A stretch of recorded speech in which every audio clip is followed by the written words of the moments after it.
Merce acquistata per oltre 4 milioni di euro e pagata con assegni post-datati che puntualmente non venivano mai pagati. Il materiale, ovvero piastrelle, condizionatori, caldaie, sanitari e legname, provenivano da 70 fornitori in tutta Italia.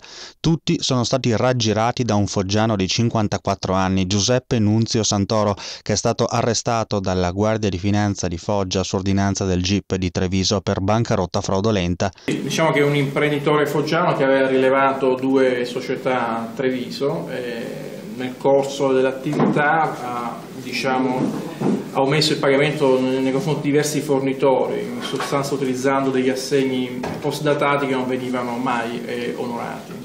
L'imprenditore, titolare di 2 aziende con sede a Montebelluna e fallite nel 2010, avrebbe effettuato gli acquisti negli ultimi 3 anni. L'uomo, prima di portare i libri in tribunale, avrebbe svuotato i conti correnti bancari della ditta generando un buco di oltre 2,4 milioni di euro.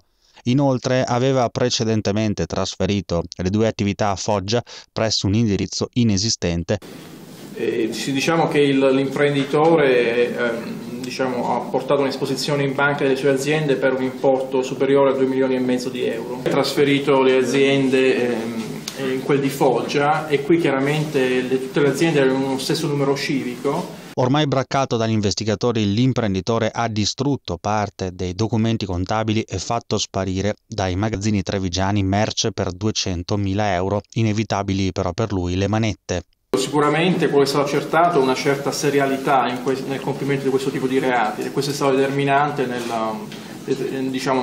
portare il GIP all'accoglimento della nostra richiesta di misura di custodia cautelare.